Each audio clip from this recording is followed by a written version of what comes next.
Welcome, everybody, to the Ray Shasho Show, brought to you by the Publicity Works Agency. Each week, Ray spotlights in-depth interviews with legendary and up-and-coming authors and music artists.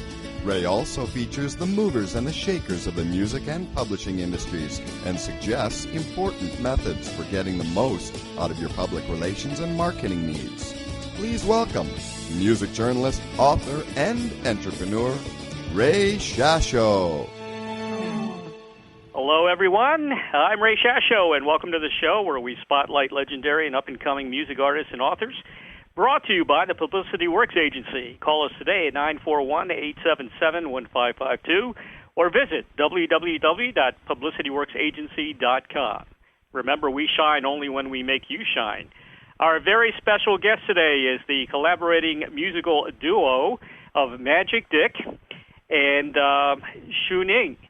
The legendary harmonica player for Boston's Geils Band has recently partnered up with guitar and vocal sensation Shun Ng to create one of the most dynamic musical acts to come out of Boston in a long time.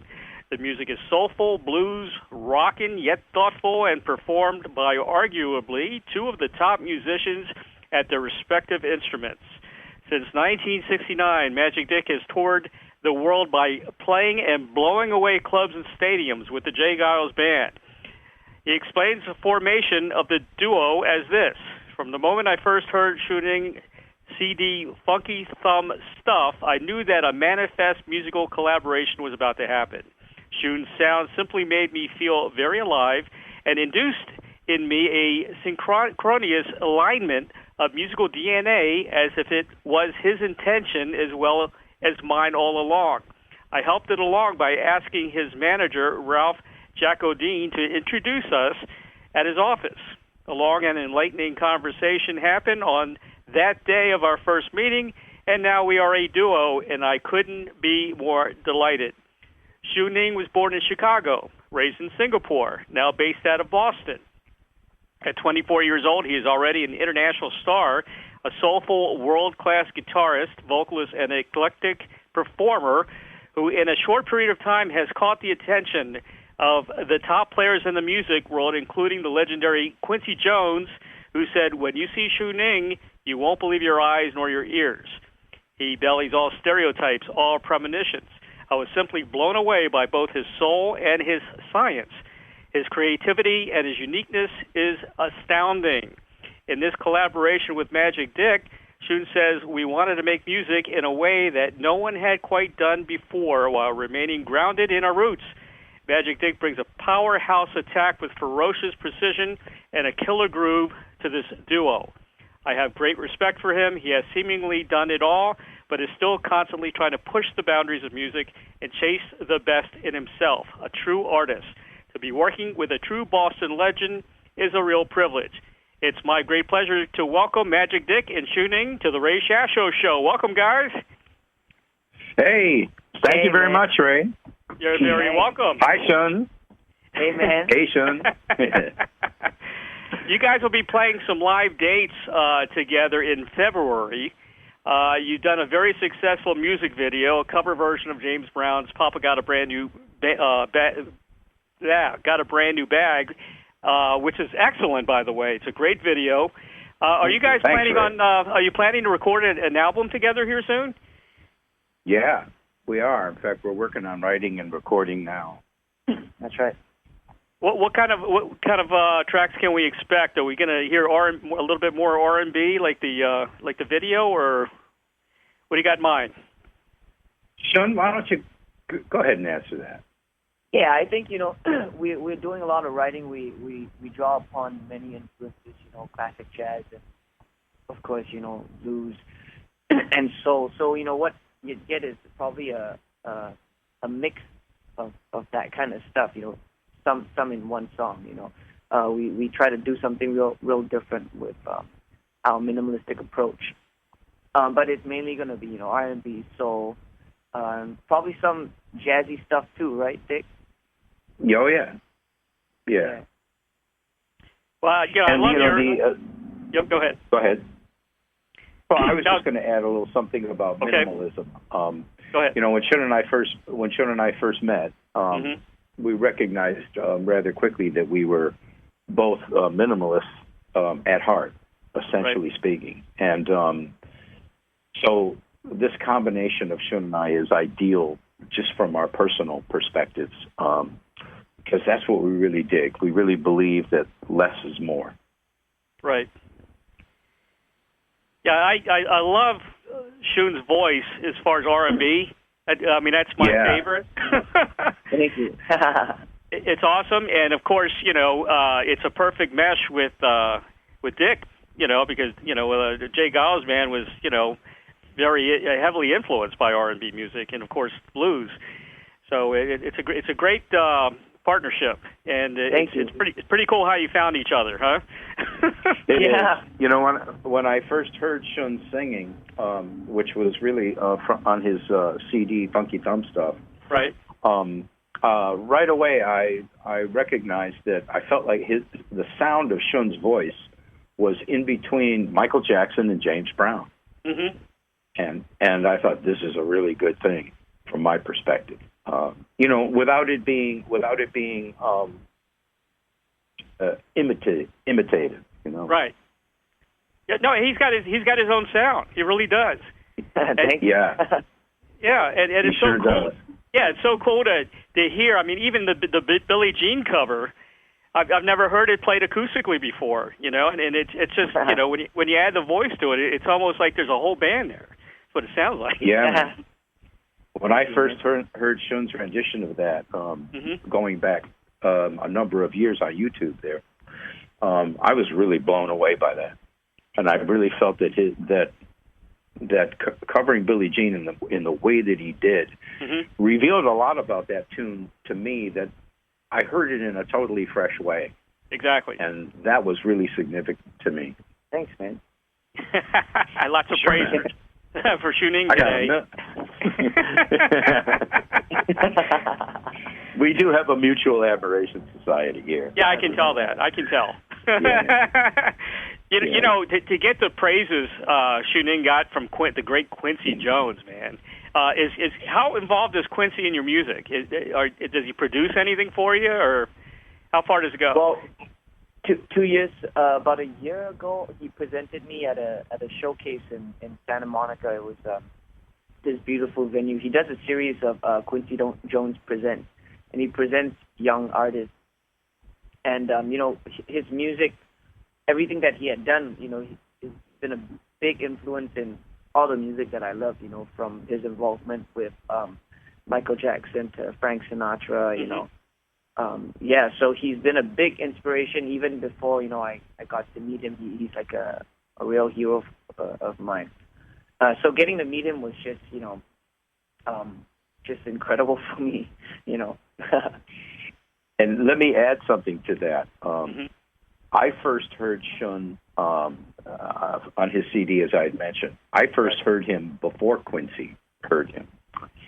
And when I learned of Quincy's remarks about Shun, musically speaking, I found that to be so confirming for me, because, you know, when you Ray, and I'm sure you've experienced this yourself many, many times, when you hear somebody that you hadn't heard before, and all of a sudden all kinds of bells are going off in your mind about what you feel about this person as a musical artist. You know, I had already formed my strong opinion about this, and when I heard what Quincy said, and you that quote that you read is it. When I heard what he said, I pounded my fist on the table and said, "You see, I knew it. I knew it." Hey, Quincy because, you know, Jones I had been looking. I had been looking for quite some time for someone to partner with in this particular way, and you know, there were many guitarists who could have been possible candidates, but for me, it was always but. And it wasn't until Shun that I really felt that this is perfect, you know. And so having those feelings of my impressions about hearing Shun and having it be confirmed by Quincy. Because when I was first hearing Shun, I couldn't believe it. You know, I thought maybe I'm kidding myself because, you know, when you're looking for something, you tend to you may come upon things you think, well, maybe this is it, or maybe that's it. Am I fooling myself? You know, is it just wishful thinking? Right. And so when I saw what Quincy had to say, it was just like so confirming for me that I wasn't crazy. You know? Well, thanks so much, man. Well, like you say, you not disappoint. Shun, you'll get your money later. Don't worry. But I tell you, man, it's you know so many people in the music industry, Richard, and you could, like you said, you could have gotten any guitars, but this guy's so fresh and new, you know, in the music scene, you know, and he's coming along so fast, you know, and I think that was a smart choice. I really do. Yeah, thanks. Yeah. You have no idea how fast. I mean, Shun is such a great teacher for me because, you know, Shun has studied composition. You know, he's delved into music and learning about this stuff in ways that I hadn't. And so I'm finding that this combination of the two of us is just fantastic for that reason, because I'm about learning. And there's so much yet that I want to do. Right. And Shun is just great in that regard. Thank you. I mean, I have to say, being around, you know, someone like Magic Dick, you know, he, like you just read earlier, you know, and I have to say it again, you know, he's done everything, you know, and he has really nothing to prove, and you know, but you know, working with him, you know, seeing how he's constantly searching for that sound, you know, that sound in his head, and he's always improving it, and he's always taking things to new levels. I mean, for me, as a young artist, to be around that is truly very, very inspiring, you know. Yeah, you guys certainly learn from each other, and that's great. It's awesome. Both of you have toured together, too, as part of the legendary Rhythm and Blues Review. Is that right? You guys toured together? No. I've been part of the legendary Rhythm and Blues Review. Okay, I thought both of you were part of that. Okay, all right. No, but we both recently did a blues cruise back in October, and while on that ship, I got to perform some more with the legendary Rhythm and Blues Review, and did a whole bunch of shows with Shun and I. Now the cruise, was Buddy Guy on that cruise too, or was that a different show that he was on? Indeed, he was. Yeah, he was on the cruise. Yeah. Great Buddy Guy. Yeah, man. So you played. I know Buddy Guy from 1966, 67. Wow. Man, I'd love to hear. I'd love to hear you play the harp with Buddy Guy. I don't think I've ever heard that before. Yeah, that happened a long time ago. Really? Buddy Guy and Junior Wells first came to Boston and Cambridge, Massachusetts. They had been many of the Chicago greats were the blues artists were leaving Chicago and starting to travel to perform in a lot of cities in the United States. And the Geils Band was just getting we were just getting our start at that particular time. Right. And so we were just dying to absorb everything from these guys, and we met with them frequently, played with them. They were great to us. They were just fantastic, you know. It's hard to characterize it to really give you the idea, because you have to understand that Junior Wells was an idol of mine. Oh, yeah. With Buddy Guy, you know, Buddy Guy, and at that particular time, Buddy Guy was scary in the way he played. Just scary, you know. Just this awesome. is why it's so cool to be around someone like Magic Dick. You know, his story is just like every day it's Christmas for me. You know.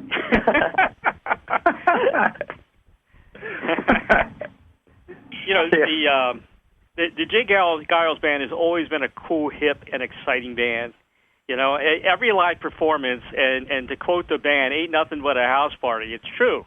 You know, every time you see the J. Geils Band, it's a house party. It's you know, I saw the J. Geils Band play 4 times in the 70s, and I don't care who the supporting act was, and you guys had some huge supporting acts, but you always blew them and the audience away, man. You always did. And let me tell you, you had one of the nicest and coolest fros of any white performer I've ever seen. Thanks. Me, Lee Oscar. Me and Lee Oscar. And Lee Oscar, right? Yeah. Lee Oscar one time when he had that huge fro, right? Went into a hat store in L.A. Ostensibly to buy a hat. Right. And the guy behind the counter took one look at him and said, "Get out of here! Get out of here!" Right? I think Jimmy Hall from Wet Willie had a fro for a while there too. A little fro. Jimmy Hall from Wet Willie? You remember the band Wet Willie? Yeah. Yeah, Keep On Shining. Yeah, he had a fro back then too. Yeah. Yeah. You guys, sometimes it's just the way you have to go, and you have hair like mine. It's that curly hair thing, man. Yeah, man. Well, you looked really cool with the shades and the black leather, and the whole band kind of meshed like that. J. Geils has always been one of my favorite bands. Me too. It's funny. All the legendary guys I interview, everyone mentions J. Geils Band as one of their favorite bands too. You know that. Yeah, that's great. Thanks. Yeah, it's pretty cool. You guys should have been in the Rock and Roll Hall of Fame probably 10 years ago or more.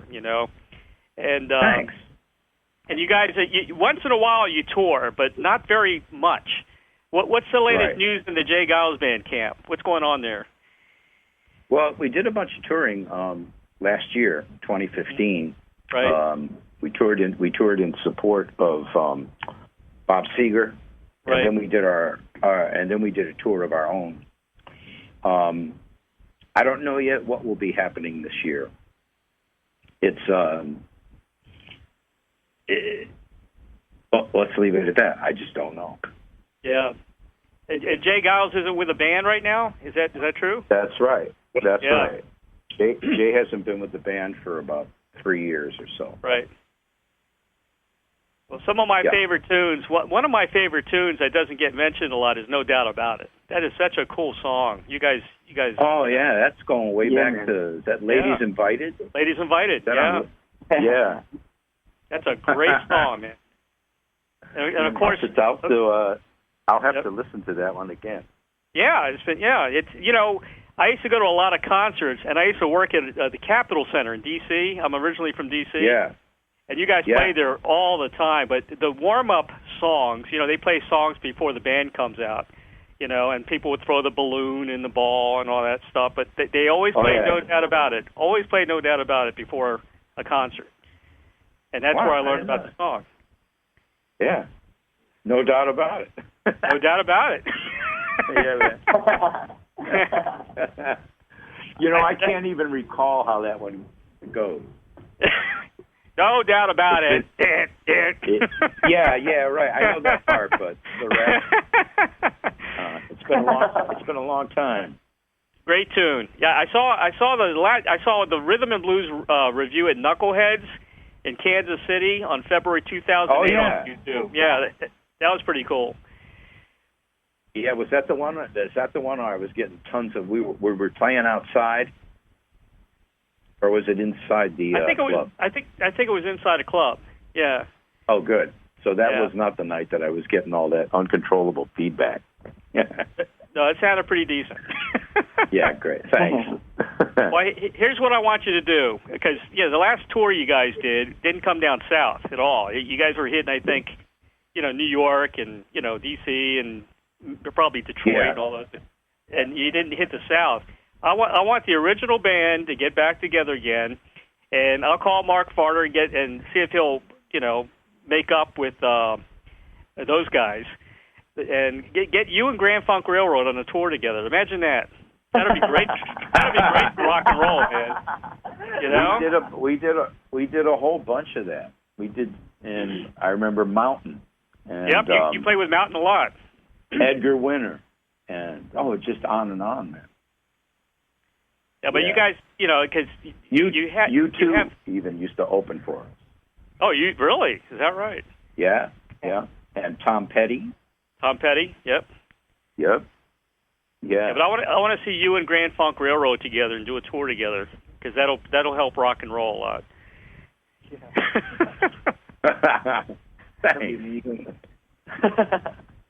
I heard an interview you did that you started using, I guess, the tongue blocking technique, and that was after hearing a Big Walter Horton doing Hard-Hearted Woman.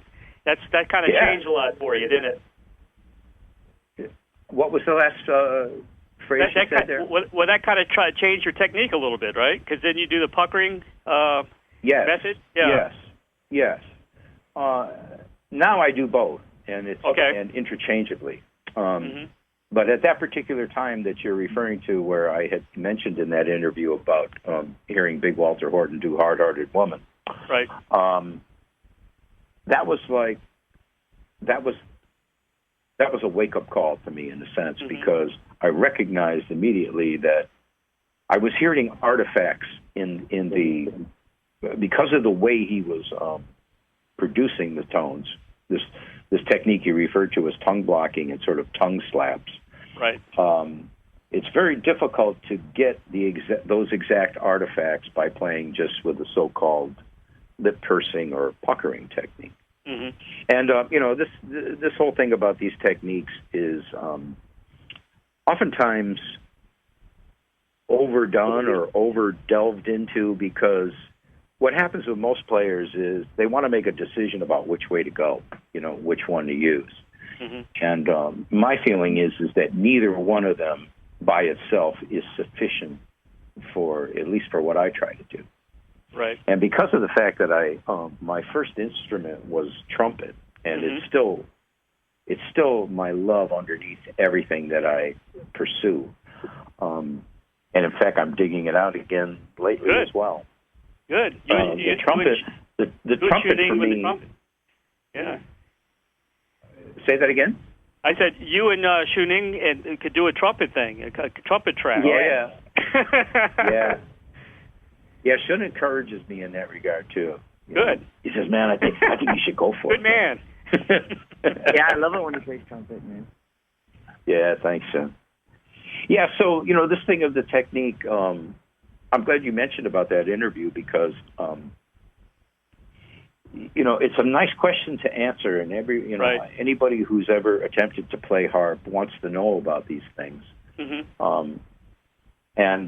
At the time that I sort of made that discovery for myself, I think I had overinflated perhaps its importance, because at that particular time I was sort of changing everything I was doing to that tongue blocking technique, and stayed that way for a long, long time, and would only use the lip pursing technique for certain phrases or licks that needed it because of articulation.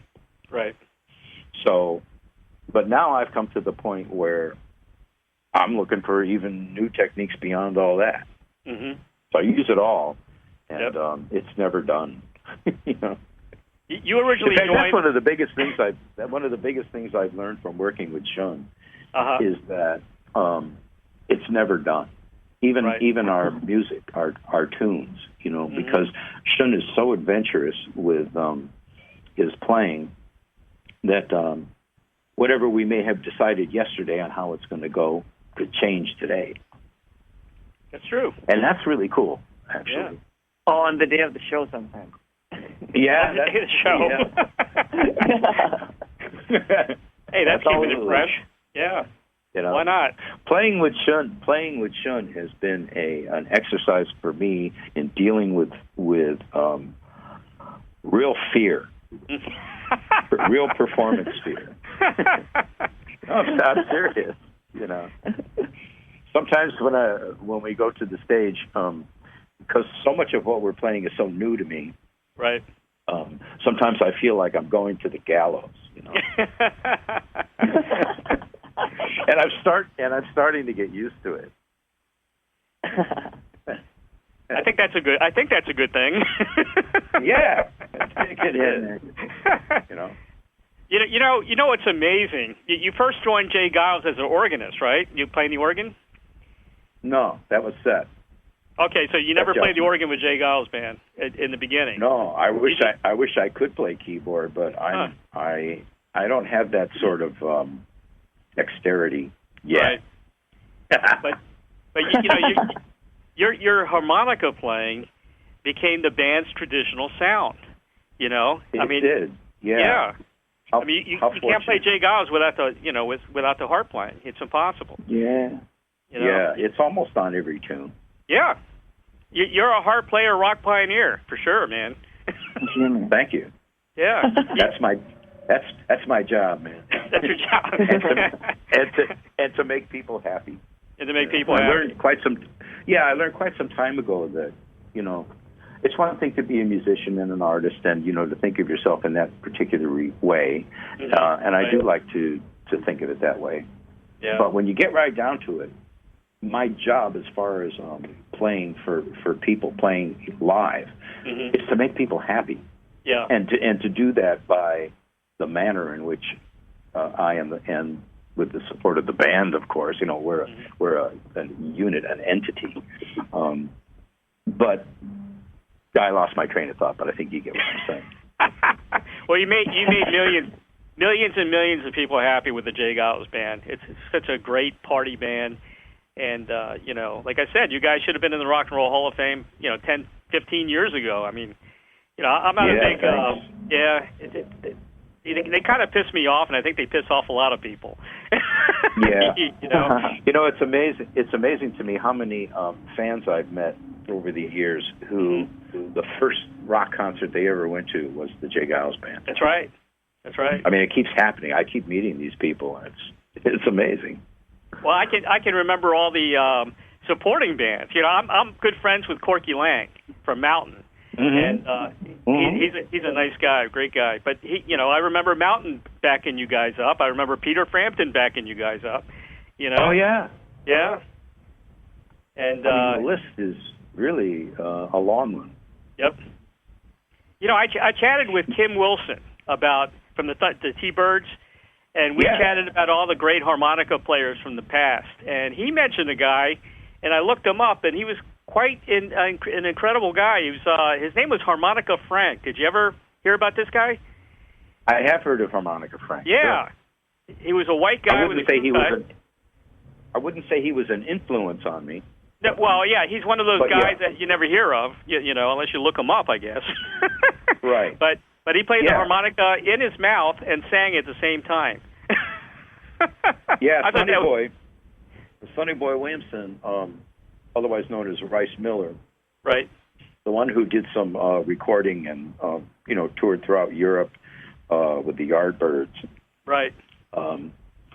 Sonny Boy was incredible at all kinds of mouth tricks with the harp, including sticking it into his mouth like a cigar and playing it that way without hands. Wow, that's incredible. Rick Estrin can do that. Yeah. Who is your favorite harp player? Little Walter. Okay. Little Walter and Sonny Boy Williamson. Yeah. Both Sonny Boys, really. And then, the guys I actually got to meet, who were my idols back in the 60s, was Junior Wells and James Cott. And James Cott. Yeah. And I'm sure I'm probably leaving some people out, and I don't intend to. Oh, Charlie Musselwhite was another one. Right. Charlie became a friend back in 1967 when he slipped on the ice coming up the stairs to our place when we used to live over in a really run-down area of Boston. Oh man! That's when myself and Danny Klein and Jay we lived together in this rat hole, and Musselwhite slipped on he was in town playing at the original Boston Tea Party, right? And it might have been the first time Musselwhite had come to Boston, and but Charlie's so characteristic. If you know Charlie at all, he has this nice way of speaking, and it's like when he fell down, he got himself up slowly and he goes, oh man.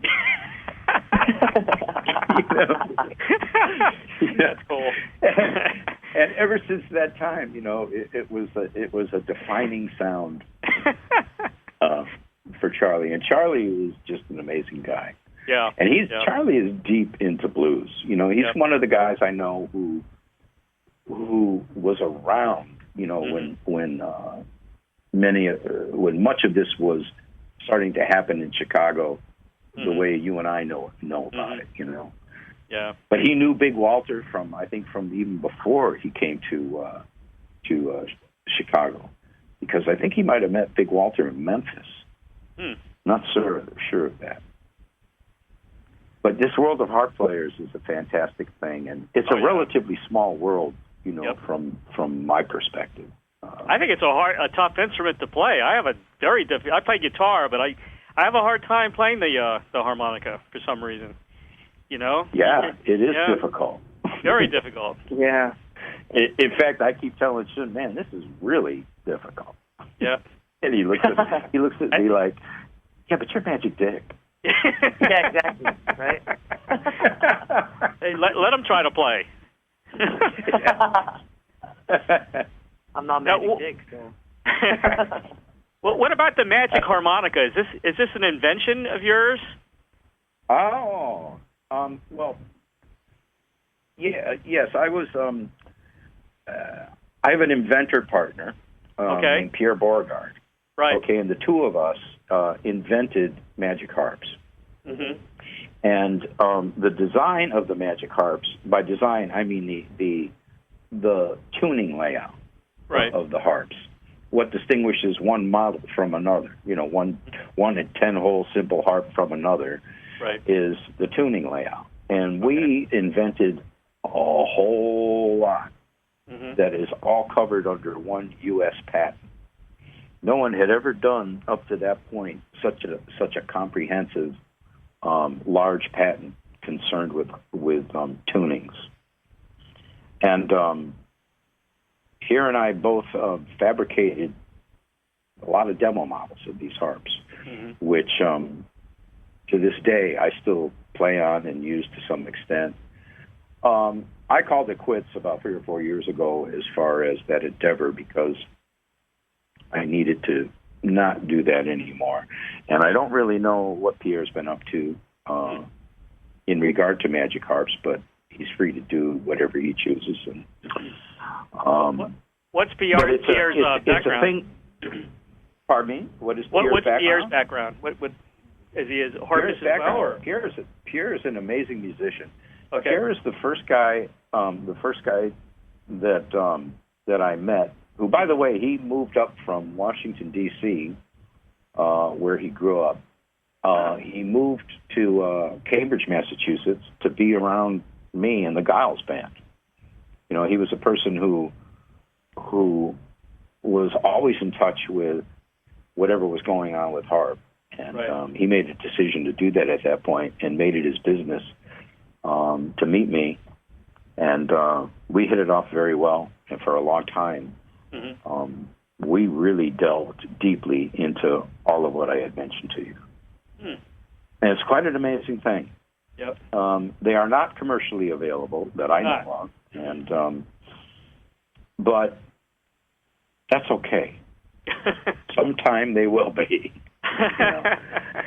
And in the meantime, what has happened in the harmonica world is that there's been I would say over the past 7 or 8 years, past 10 years perhaps, there has been a big focus on this technique of playing the harp, which is called using overblows and overdraws, which is just another kind of bending, but takes some extra skill to, it's a more difficult aspect of playing to master, and many, many people can't really get a great handle on it. Some really do.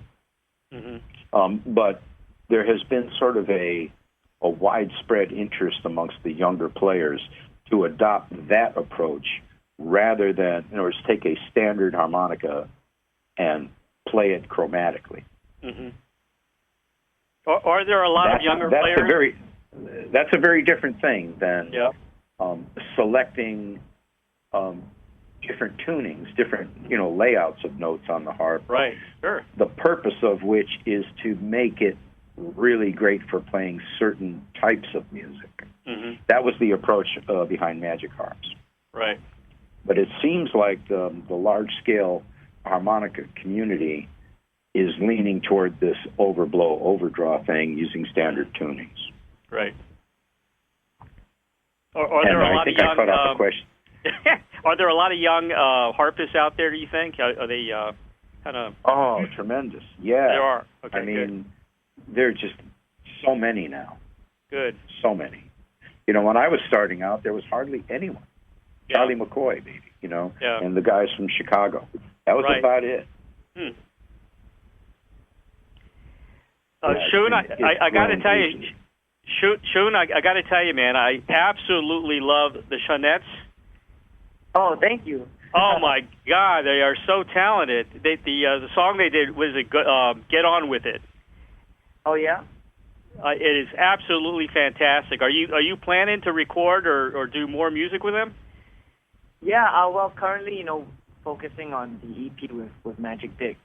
Okay. But yeah, I just brought them to Singapore and we did a little small tour in Singapore. They're fantastic. You could even incorporate them into a couple of new tracks with Magic Dick. Yeah, maybe. I mean, they're really great singers, and the arranger Dion Mose, she's really very very talented vocal arranger and singer. Yeah, it was a great fun tour.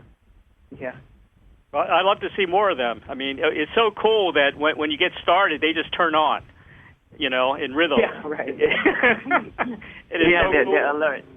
Yeah, definitely love to see more of them. You said you're working on an EP, right? That's right. When do you expect that to be done? Well, we're now currently, in the writing and recording demo phase. Mm-hmm. And then we'll take it from there to whether we work with labels or what we're gonna do. But right now we are in the zone where we're really focusing on the music, and just making it the best that we can. Right. What's the music scene like in Singapore? It's interesting. I mean, we had there's a small, very small, maybe 2 club blues scene and a little bit bigger jazz scene, but Singapore is a country where they import everything, right? It's a small little country, so a lot of the music, got to see a lot of great music because a lot of great performers come by Singapore. I actually saw Buddy Guy when I was 15 in Singapore. I got to watch a lot of great music in Singapore because Singapore has been moving towards expanding their art scene, and they just bring in great acts. I saw Earth, Wind and Fire, and just tons of great acts in Singapore. But for the local scene, it's slow and it's growing, and it's still a scene. It's not really an industry yet, but it's growing, and it's nice to see. What are they playing on the radio? I mean, like mainstream radio. Are they copying American music, or are they doing their own thing? They're playing American music. They're playing pop 40s. Right. And they have started playing some of their own local artists, kind of indie folk artists. Good. Which is a really good thing, I mean, I think Singapore missed out a big part of the 70s, 60s, and 70s because, that was when Singapore was just forming, and it was basically, still like a fishing village, so missed out that part of the music, and now it's kind of catching up, Right. Singapore's always been the place to buy stuff and bring it back with you, right? Yeah. A lot of great deals, all kinds of stuff. Well, if you go to the right places. Right, exactly. Yeah. I was amazed when Shun told me how small Singapore is. Actually. How small is it? How small is it compared to? It's like let me do a rough conversion. It's maybe 35 miles across, maybe 30 miles across, and maybe 10 miles tall, like a diamond. You're kidding me! I never knew that. Entire country. Wow. Yeah. That's crazy. It's a small place. Yeah. Yeah. And Shun, your guitar maker, Jeffrey Young, From you Malaysia, might want to mention something. Yeah, you might want to mention something about Jeffrey because I'm fascinated by that. And go ahead. Yeah, he makes these beautiful guitars in from Malaysia out of rainforest wood. Mm-hmm. And these trees, in the guitar world, the older the tree, the more valuable it is. And right. These trees are like 120 years old, some older, and it's old trees that was planted long time ago. And now when the government is making super highways, they just cut all the trees down, and the government just treats these beautiful trees as trash, basically right. garbage. And Jeffrey gets them at a very low price, I'm sure, and he makes just the most amazing guitars out of them. And he's from Malaysia. Yeah. Yep. The ones you play are his guitars, right? Yeah, that's right. Yeah, because I noticed right away the design of your guitar is very different. Yeah, I really like it. Yeah, and it sounds huge. It has a very nice big. It's regular tuning, but the sound it's so big and harmonically rich. Yeah. So is it true? The older the tree, the better the wood will sound in the guitar. Well, I mean that's the common thinking for guitars. Like you have an older tree, it's more mature, right? And it sounds better. I mean, with the exception of rotting and it going bad, but the older it grows, yeah. I mean, from my experience, the sound is a lot richer. Just an older tree, the wood is different. It's stronger. It's aged. Yeah. Well, you're a great acoustic player. I mean, the way you handpick, it's amazing. And like I said, it doesn't sound like just an acoustic guitar. It sounds like a band playing an acoustic guitar. Yeah. May I ask a question of Shun? Yeah, man. Because I think this is an interesting thing here. Is Shun, why do you choose to play acoustic guitar rather than electric? Well, I did play electric guitar when I first starting basically Chicago blues style electric guitar and some rock, but I just felt that like with the acoustic guitar you can just do so much more. You can really be the band. You don't have to just think like melodically like a electric guitar. You don't have to think as one instrument. You get to, because I have a deep love for arranging and playing I feel like I'm always arranging, but for the acoustic guitar, And it's that whole thing about separating the bass and the string part and then adding some electric stuff in it, And yeah, I mean, we always talk about playing some electric guitar, Dick and I. But it always comes back to the acoustic because it just has that sound. Right. Yeah. And Shun, your acoustic has some transducers in there, and you run it through the PA system, right? Yeah, straight through the PA, no loops or anything. Yeah, just right. So yeah. Shun doesn't mic his guitar like you would sometimes see. Sure. It's not like there's a mic on a stand near the sound hole of his guitar. Right, it's kind of electrified in that way. Yeah. Right. Yeah. Which gives him great dynamic range. Yeah, it does. Yeah, and much more than electric guitar. Yeah, I mean, dynamically, you can get a lot from it. It's just strings and wood. No. And also the percussive effects. Yeah, I mean, I have like a tiny little mic inside the guitar, and that picks up, all these body percussions and drum-like sounds that we like to do. Well, it's all because you have a 180-year-old wood. You can't miss with that. So do I. There he goes. I got a question for both of you. I ask everybody that I interview this question. I get some very interesting answers, okay? Yeah. If you had a Field of Dreams wish, like the movie Field of Dreams, to perform or collaborate with anyone from the past or present, who would that be? Ooh. And they could be dead. Shun, go ahead, Shun. This could take me a while to think of that. Well, Magic Dick's already off that list, right? I mean, I would love to get to work in some capacity with maybe James Brown, most definitely James Brown, Ray Charles, Hendrix, probably. Hendrix, of course. Those two. Yeah. Yeah. Robert Johnson. That would be. Man. Have you played some of his stuff? You know? What's that?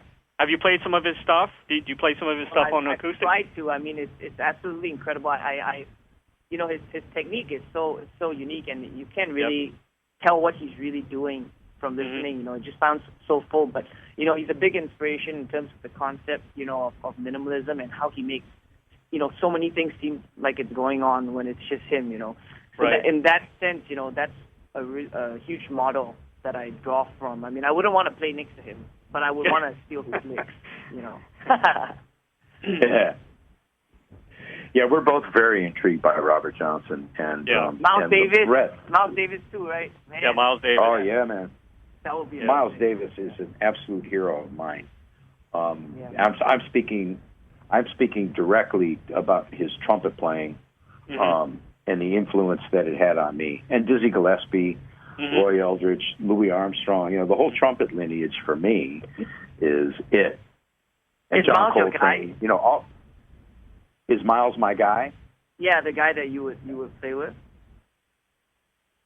I'd love to have played with Miles. Sure. Yeah, man. You know, Richard, I got to hear you play trumpet. How do I get to hear you play trumpet? Yeah. Can I tell my wife that?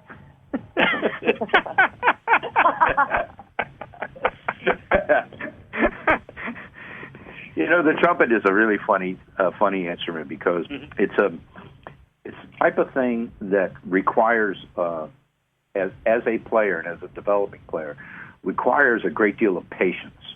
Right. You know, trumpet is not, because of the lip fatigue that if you haven't played like quite a long time, you sort of start over again. You know. Right.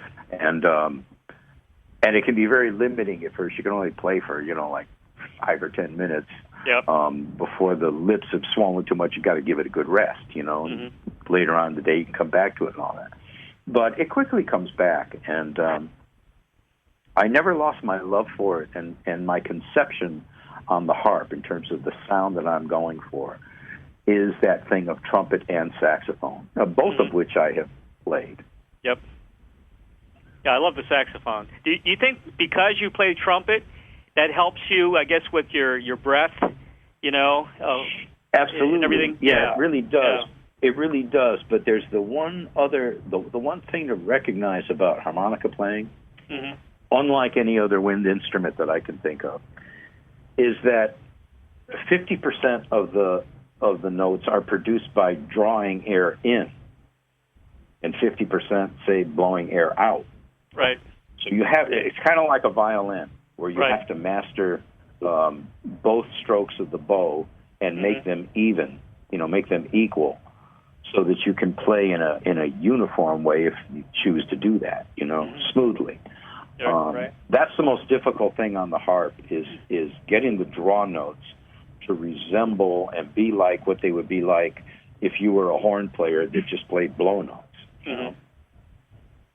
Well, I've often caught myself lately saying, it's the draw notes, stupid, in terms of working on technique. Yeah. Because, it's so taken for granted from the moment you first start playing harp that you can get to a point where you don't think about that much. But then all this time later, as I'm refocusing on technique, you get to a point where you go, okay, well, what is the real crux of something to develop better, to get better? Right. That's what I'm into is deconstructing what I'm doing and then putting it back together better. I think if I hit some of those high notes you did on Whammer Jammer, I think my head would explode, man. There's no way. Oh man, I don't know how you do that. The high note thing. My wife has often commented about this. That on the day of a show, I end up actually playing quite a few of those high notes, and also in practicing leading up to those kinds of performances. And those high notes, especially the tip-top ones, man, that gets it's inside your head, and it puts your head in a really strange space. The feeling of once you've done that, that feeling it puts me in the zone. It really does, man. A good zone. But kind of like a staring off into space kind of zone. That's pretty cool. What other projects are you guys got going? Anything else you like to promote? Well, Shun? Well, I mean, look out for our EP and we are doing a show in Salem. Is that right, Dick? Salem? Salem, New Hampshire. Yeah. Okay. No, it's Salem, Massachusetts, I think it is. Or is it New Hampshire? I forgot. Massachusetts. On the 31st of March. Okay. So that's our next thing. I mean, we're taking some space in between our shows to really work this EP. And we're on Facebook and Yep. Yeah. I'm gonna promote that address and your websites. I'll be promoting that at the end of the show. Great. Yeah, man. And as far as for me, I'm really putting my focus on what Shun and I are doing. I find it to be all consuming, really. Totally all consuming. Well, I'd still like to see a little bit more Jay Geils too. You'll get that. I don't think Jay Geils is finished. Everyone's still got more energy. Peter's doing good. He had a lot of success with his solo album. Yeah. How's he doing anyway? Yeah. Do you talk to Peter? I talk to Peter now and then, but when he's busy doing, working on his solo stuff, I tend not to be in touch with him during all that. But I think that's where his attention is right now. We're not done. I hope not. Yeah. You guys are such a great band. I think he was on stage this month with Bruce Springsteen at Boston Garden. I saw. Yeah, that was pretty cool. They're old friends. Yep. I remember when Peter first saw Bruce Springsteen. This is going back a long time ago. Peter saw him in New Jersey at a club, and nobody really knew except for locally down there. Nobody really knew who Bruce was, and you could just. Peter was really blown away by Bruce as a performer. That is for sure. I remember him. I distinctly remember him telling us about it and his impression of it. Huh. Well, I remember Springsteen Springsteen played a lot of small clubs in D.C. I think he played the Cellar Door, and then he played a lot of Constitution Hall as he was moving up. So I remember when he first came out. Yeah. Bruce is an amazing performer, and just he's a man. I've been trying to get an interview with Peter for quite some time, but not having much luck. Well, if you'd like, I'll let him know. Yeah, I'll let him know. The only way I can contact him is through his website, and I'm sure he's a busy guy, but it'd be kind of cool to have him on the show as well. Yeah, I think so. Yeah. Well, I tell you, man, I want to thank you both for being on the show today, and more importantly, for all the incredible music you've been bringing us. And I hope you guys team up and do lots of shows. And please don't forget about the South. Yeah, man. Yeah. We won't. I hear you. Yeah, a lot of people ignore the South, and we got some great places to play here, and I can help you with venues. I got I helped. Oh my God, I'm losing it. My buddy from Mountain. I just helped him. He's coming in June. He's going to be playing Clearwater. He's doing a show. He's going to be playing all mountain stuff, as a matter of fact. He's also doing he does a rock opera now, which is kind of caught on, which is pretty cool. Yeah. So I know a lot of guys down here. I could probably help you if you need venue. Help here in Florida. So, not a problem. It's been a pleasure. And good luck, you guys. And, keep rocking on, and especially the R&B stuff. Thank you so much, Ray. And I want to say to you, keep up. You're doing great work, man. Thank you, man. Take care. Yeah, you too. Thanks so much. Bye-bye now. Bye, and bye, son. Visit the official website of Shun Ng at shunnng.com and Magic Dick at magicdick.com, and check out their music video. Papa's got a brand new bag. Also, you can check that out on their websites or on YouTube. Also, you can check out their touring schedules and latest endeavors. Also, visit their Facebook page at www.facebook.com/magicdickshunng, and that's their Facebook site. Very special thanks to Brittany Bethune from Ralph Jaccodine Management for setting up this interview with Magic Dick and Shun Ng today.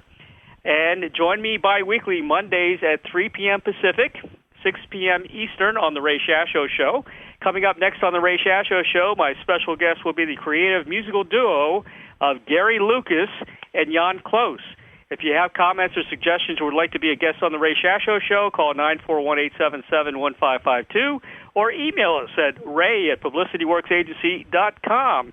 And don't forget to purchase a copy of my latest book entitled Wacky Shenanigans on F Street, Proud to be Politically Incorrect in Washington, D.C., available on Amazon.com. Have a great week, everybody. Thank you for listening to the Ray Shasho Show, brought to you by the Publicity Works Agency. Call 941-877-1552 or visit us at publicityworksagency.com, specializing in author and music artist publicity plans. We shine when we make you shine. Join Ray Shasho every Monday at 3 p.m. Pacific, 6 p.m. Eastern on BBS Radio, Station 1.